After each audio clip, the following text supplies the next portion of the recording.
जब normal case हुआ तो डॉक्टर ने कहा कि इसका वज़न बहुत कम है। फिर उन्होंने हमें कैंगरो मदर केयर के बारे में बताया।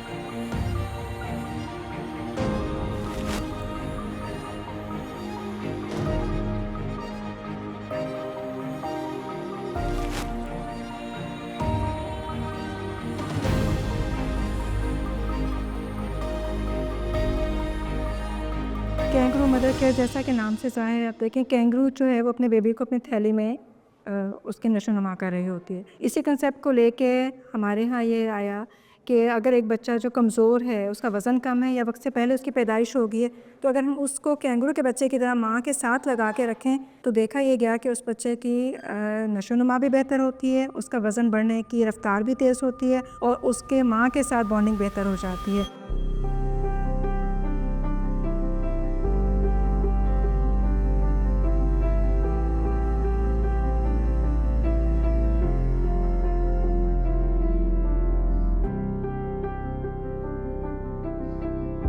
2018 में यहाँ पे कैंगरू मदर केयर वार्ड का आगाज़ हुआ। हमने इसको इस्टेब्लिश किया न्यूट्रिशन इंटरनेशनल के साथ मिलके और पूरे हॉस्पिटल में हमने मुख्तलिफ लोगों को WMO स्टाफ नर्सेस की ट्रेनिंग करवाई। ये बच्चे से इनका मसला ये होता था इनका वज़न कम है, बाकी वो बीमार नहीं होते थे, लेकिन जब नर्सरी में जाते तो वहाँ और इतने ज़्यादा सिक बेबीज़ जो होते थे तो उनसे क्रॉस इन्फेक्शन इनको हो जाता था। जब मुझे डॉक्टर ने बताया ना कि इसका वज़न कम है और कैंगरू मदर केयर के बारे में बताया तो मुझे बहुत अजीब सा लगा और टेंशन भी हुई थी थोड़ी सी। फिर उन्होंने अच्छी तरह मुझे समझाया कि कैसे होता है तो मुझे समझ में आ गया और अच्छा भी लगा कि अभी हाँ इसके कितने फ़ायदे। We have examples of children who were brought as premature. Today, it's a 3-year-old child running. If we had not taught those mothers of what Kangaroo Mother Care is, what the concept is, how mothers could do without incubators.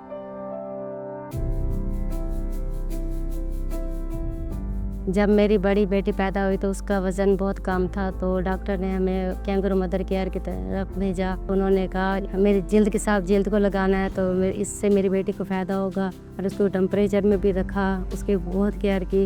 ये सांस का भी issue था, इसकी सांस भी बहाल होगी। हमारे जो सेकेंडरी लेवल की हमारी हॉस्पिटल की फैसिलिटीज़ हैं उसमें कैंगरू मदर केयर की एक बहुत अच्छी जो इंटरवेंशन है की गई है, जिसकी वजह से वो बच्चे जो चाहे वो हमारे हॉस्पिटल में पैदा हो रहे हों या कहीं बाहर पैदा हो रहे हों, वो रेफ़र होकर हमारे कैंगरू मदर केयर्स के अंदर आ रहे हैं। Kangaroo Mother Care service is very simple.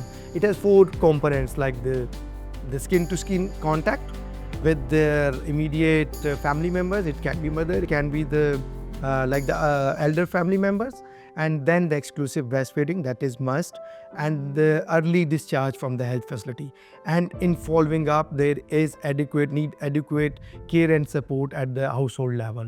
Kangaroo mother care ward से हम पेशेंट को जब डिस्चार्ज कर देते हैं उसके बाद हम पेशेंट के साथ इन टच रहते हैं। 6 वीक्स तक हम उनसे टेलीफोनिकली फिज़िकली हम उनको जाना विज़िट के लिए बुला रहे होते हैं। अगर किसी पेशेंट की एक्सेस नहीं होती, इजीली वो नहीं आ सकती, तो हम उनको टेलीफोनिकली उनसे बात कर रहे होते हैं। और सेकेंडली हम जो है ना उनको LHVs LHWs के थ्रू जो है ना हम पेशेंट को फॉलोअप दे रहे होते हैं। मुझे कैंगरू मदर केयर के बारे में 5 साल पहले हमें बुलाया गया था और मरकज़ सेहत पर हमें ट्रेनिंग दी गई थी। वहीं से हमें पता चला और फिर हमने फ़ौरन ही उसके बाद हमने काउंसलिंग इलाके में शुरू कर दी। तो अब ये हमारे शहर लोधरा में सहूलत आ चुकी है कि हमारे DHQ पे सेंटर बन चुका है KMC सेंटर का।